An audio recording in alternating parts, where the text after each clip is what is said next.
বিশাল size.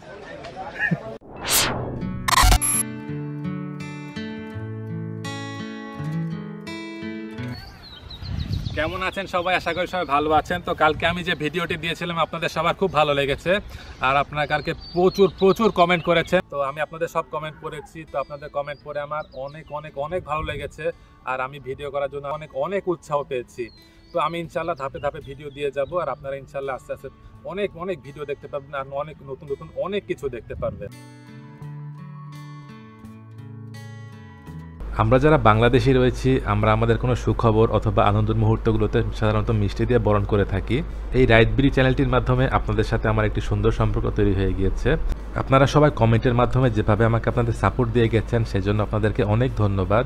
আর আজকে এই রাইতবিড়ি পরিবারটিকে নিয়ে যাব একটি মিষ্টির বাজারে, যেখানে রয়েছে হরেক রকমের মিষ্টি, অনেক বড় বড় মিষ্টিও রয়েছে। আর এই মিষ্টির বাজারটি পূর্বাচলে। তো অনেকেই জানে না যে এই স্থানটিতে এরকম একটি মিষ্টির বাজার আছে, আর এই বাজারটি প্রতিদিনই বসে থাকে। আর এই স্থানটি দেখলে মনে হবে যে সেখানে মিষ্টির মেলা বসেছে। আর আজকে আপনাদেরকে নিয়ে যাব পূর্বাচল 300 ফিটের একদম শেষ প্রান্তে। তো সেখানেও একটি ইউটার্নের মতো সিস্টেম আছে, আর সেই ইউটার্নটি সেই স্থানে অনেক আগের থেকেই আছে। এক ভাই সেই ইউটার্নের সিস্টেমটি দেখতে চেয়েছিলেন। তারপর সেখান থেকে সোজা চলে যাব মিষ্টির বাজারে। তো চলুন তাহলে দেখে আসি পূর্বাচল 300 ফিটের সেই শেষ প্রান্তটি, এবং ঘুরে আসি সেই মিষ্টির বাজার থেকে।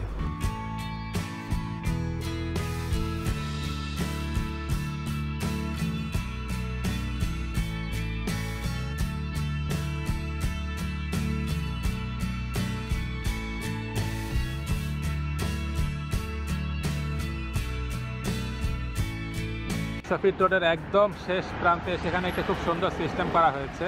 তো যারা চিটাগাং হাইওয়ের দিকে যাবে, এদিক দিয়ে একদম সোজা চলে যাবে। তো সামনেই হচ্ছে এই কাঞ্চন ব্রিজ, আর সামনে এখানে দেখতেই পাচ্ছেন এখানে লেখাও আছে। তবে এখানে একটা খুব সুন্দর যে সিস্টেমটি করা হয়েছে সেটি হচ্ছে যে এখান থেকে দেখেন ঘিরে দেওয়া হয়েছে। তো যারা হচ্ছে সেই কাঞ্চন ব্রিজের দিকে যাবে তখন এখান দিয়ে গিয়ে বাম দিকে যেতে হবে। তো বাম দিকে হচ্ছে একটা খুব সুন্দর ইউটার্ন সিস্টেম করা হয়েছে। সেই ইউটার্ন নিয়ে তারপর এদিক দিয়ে একদম সোজা কাঞ্চন ব্রিজের দিকে চলে যাবে। মানে এখানে আর কোনো সিগন্যাল সিস্টেম নেই।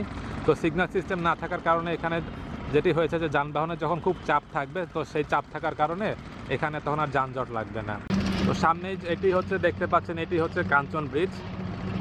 এদিক দিয়ে হচ্ছে চিটাগাংয়ের দিকে যাওয়া যায়, চিটাগাং অথবা সিলেট হাইওয়ের দিকে এদিক দিয়ে যাওয়া যায়, আবার মিস্তার এদিক দিয়েও সিলেট হাইওয়ের দিকেও যাওয়া যায়। এবার আমি ইউটার্নটি নিয়ে দেখাচ্ছি। তো যারা এই স্থানের এই সিস্টেমটি দেখেননি তাহলে আপনাদের বুঝতে সুবিধা হবে। এই স্থানের বাম দিকের রাস্তাটি একদম সোজা চলে গেল গাজীপুর এই দিকে, এদিক দিয়ে টঙ্গীতেও যাওয়া যায়। সামনেই হচ্ছে সেই ইউটার্নটি। তো যারা কাঞ্চন ব্রিজের দিকে যাবে তখন এই স্থানটিতে ইউটার্ন নিয়ে নিতে হবে। এদিকের যেসব যানবাহন ইউটার্ন নিয়ে রাস্তার ওপারে যাবে, আর এই ইউটার্নের কারণে যাতে সামনের থেকে যেসব যানবাহন আসছে সেগুলো যেন বাধার সম্মুখীন না হয়, সেজন্য এখানে ভি আকৃতি করে দেওয়া হয়েছে। কাঞ্চন ব্রিজের নিচে দিয়ে যে নদীটি গেছে, তো সেটির নাম হচ্ছে শীতলক্ষা নদী। আবার যারা এই দিক থেকে এসে পূর্বাচলের দিকে যাবে তখন সামনে গিয়ে ইউটার্ন নিয়ে তারপর পূর্বাচলের দিকে যেতে হবে।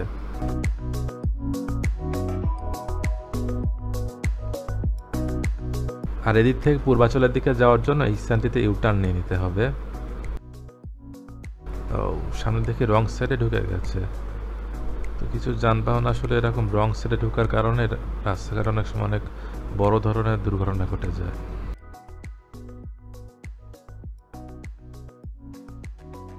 তো যাই হোক, এখন যেহেতু সামনের দিকে যাচ্ছি না, যেহেতু পূর্বাচলের দিকে যাচ্ছি সেই মিষ্টির বাজারটিতে, তো সেজন্য আমি এখন এই স্থানটিতে ইউটার্ন নিয়ে নিচ্ছি।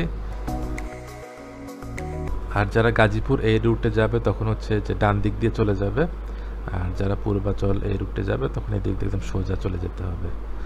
তো এটি করার কারণে যেটি হয়েছে যে এখানে আসলে কোনো সিগন্যাল সিস্টেম নেই, একটা অটোমেটিক সিস্টেম হয়ে গেছে।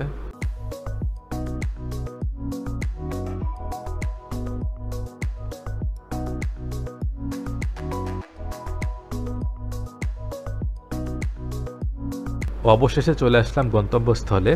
তো সামনেই হচ্ছে একটি মার্কেট, আর সেই মার্কেটটির নাম হচ্ছে নীলা মার্কেট, আর এখানেই হচ্ছে সেই মিষ্টির বাজারটি।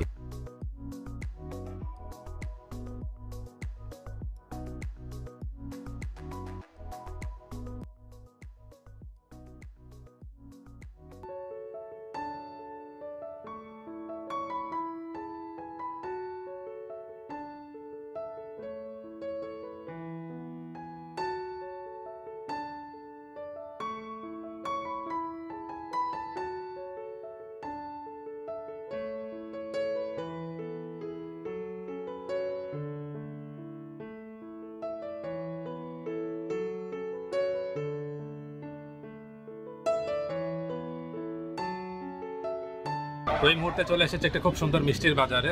তো মিষ্টির বাজারটি দেখতে পাচ্ছেন, এদিকে অনেক প্রচুর মিষ্টি এখানে দেখা যাচ্ছে। তো এখানে আসলে মিষ্টির অভাব নেই। তো আপনারা যখন এদিকে আসবেন তখন এখান থেকে অনেক মিষ্টি দেখতে পারেন, অনেক মিষ্টি খেয়েও যেতে পারেন। আর এখানে মিষ্টি দেখলাম, আমিও মিষ্টি অনেকটা খেয়েও দেখলাম। বিশাল অনেক বড় বড় মিষ্টি পাওয়া যায়। তো আপনাদের একটা খুব বড় মিষ্টি দেখাই। আর সেই মিষ্টির নাম হচ্ছে বালিশ মিষ্টি বলে। আর সেই মিষ্টিটা হচ্ছে এই যে এটি, বিশাল সাইজ, বিশাল সাইজ। এই মিষ্টির নাম কি? বালিশ বলে, বালিশ মিষ্টি। পোতা মিষ্টি, বালিশ। আগে এটা পূর্বে আমল, এটা কুত্তে বালিশ। আচ্ছা আচ্ছা, এখানে পুরাটাই সব মিষ্টি খালি হয় না, 12টা একটা বন্ধ। না, অনেকে জানে না যে এখানে এত মানে বিশাল মিষ্টির একদম ইয়ে আছে। অনেক মিষ্টি এখানে।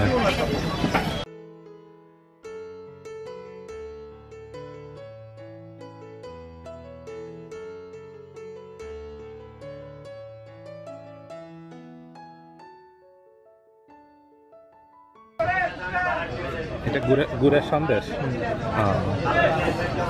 এটা কি কালো ইয়ে, কালো জাম।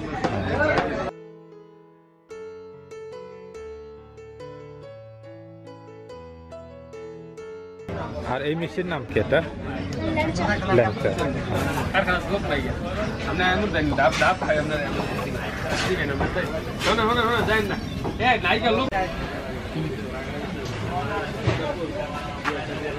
এটা কি মিষ্টি? কেক সন্দেশ।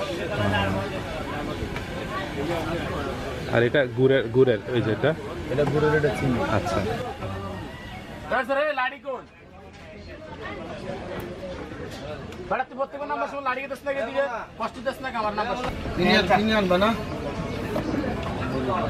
কিছু বানাইবো, বালিশ বানাইবে, লাগবে না, বালিশ মিষ্টি তো লাগবে, লাগবে না বলে লাগবো লাগবো।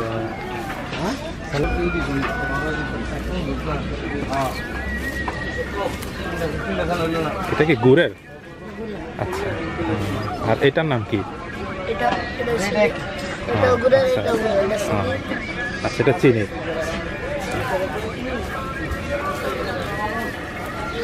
পুরাটাই মিষ্টির বাজার।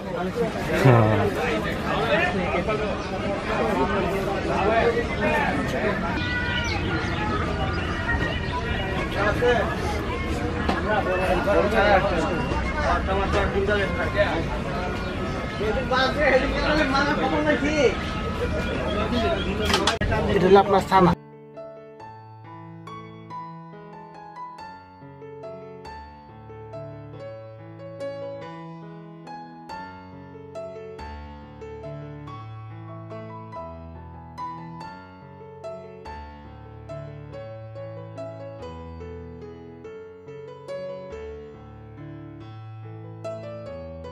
এটাই হচ্ছে বালিশ মিষ্টি, আর এটি হচ্ছে এই স্থানের সবচেয়ে বড় মিষ্টি।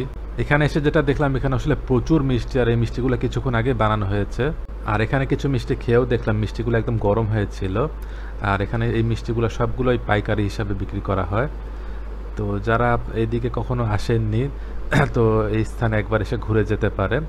আর এদিকে আশপাশে দেখলাম প্রচুর রেস্টুরেন্ট রয়েছে। তো এই স্থানগুলো সম্ভবত বিকালবেলা অথবা শুক্রবারের দিনগুলোতে খুব জমজমাট হয়ে থাকে। আর এখানে চারিদিকে যেভাবে মিষ্টিগুলোকে সাজিয়ে রাখা হয়েছে, তো দেখলে মনে হচ্ছে যে স্থানটিতে মিষ্টির মেলা বসেছে।